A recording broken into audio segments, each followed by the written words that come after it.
Well, we're in September. The summer movie season is over, and we're not quite at spooky season yet. So I got to thinking. Scooby-Doo is a franchise that works especially well for Halloween, but also works any time of the year. So to tide us over, I decided this month I'm going to review Scooby-Doo movies. Now, a couple disclaimers, I'm only reviewing the direct-to-video animated Scooby-Doo movies, so I won't be reviewing the live-action ones from 2002 and 2004, nor will I be reviewing Mystery Begins, Curse of the Lake Monster, or that weird Daphne and Velma one. There are also more Scooby-Doo movies than there are days, so I won't be able to cover every Scooby movie. But if this is well received enough, I may bring this back on a smaller scale next year, reviewing the ones I didn't get to.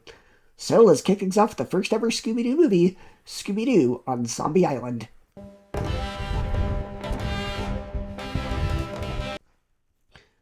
Scooby-Doo on Zombie Island is one of the best Scooby projects I've ever seen. One thing that immediately stood out to me this time around is just how much this movie seems to have influenced the 2002 live-action Scooby-Doo film. Both stories begin with Mystery Inc. having gone their separate ways after years of solving mysteries. Fred and Daphne moved into television. In this movie, they're working together in a news program that investigates strange mysteries around the country. Velma has left sex work behind and now works at a bookstore, while Shaggy and Scooby have become airport security officers for the TSA, just as an excuse to eat the contraband food. Okay, that's really funny. Seeing where everyone's lives ended up is surprisingly interesting, because it makes them feel like real people who have grown apart over time. Of course, the movie quickly reminds us why they work so well together in the first place. Once the gang reunites, the chemistry between these characters immediately comes back. It feels natural, not forced. Even though they've all gone in different directions, they're still friends underneath it all. The animation is fantastic, especially for a direct-to-video movie. The environments are atmospheric, the Louisiana setting is beautiful and creepy at the same time, and Zombie Island itself feels genuinely unsettling. There are moments here that are surprisingly dark for a Scooby-Doo movie, but never so frightening that it stops being fun. Speaking of Louisiana, the setting really gives this movie its own personality. Instead of another abandoned mansion or spooky amusement park, we get swamps, old plantations, bayous, voodoo legends, and southern folklore. It helps the movie stand out from nearly every other Scooby adventure. The soundtrack is also another huge highlight. The songs in this movie are genuinely excellent. It's Terror Time Again has become one of the most iconic songs in the entire Scooby-Doo franchise, and for good reason. It's energetic, memorable, and somehow makes being chased by monsters feel exciting instead of terrifying. The rest of the soundtrack fits the tone perfectly, helping create an atmosphere that's both adventurous and creepy. Now let's talk about what really makes the movie special. For decades, Scooby-Doo followed the exact same formula. Every ghost, monster, or vampire eventually turned out to be someone wearing a mask. The fun was figuring out who the culprit was and why they were trying to scare people away. This movie completely turns that expectation upside down.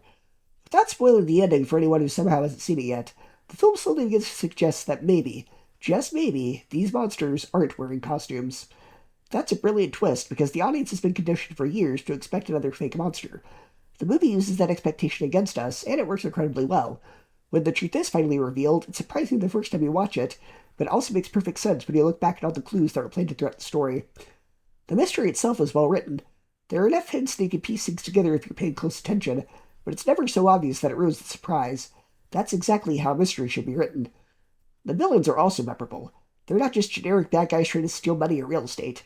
Their motivations are much more layered than what you usually expect from Scooby-Doo, making the conflict feel more meaningful. The voice cast is excellent across the board. The chemistry between the original cast members is as strong as ever. Even the comedy still works. Shaggy and Scooby are hilarious, not becoming annoying.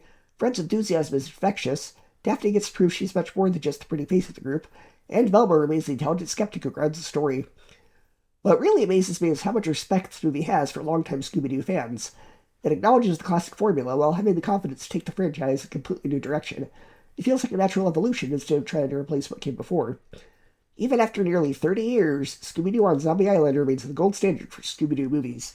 It has memorable characters, excellent animation, an unforgettable soundtrack, genuine suspense, and one of the best twists in the franchise history.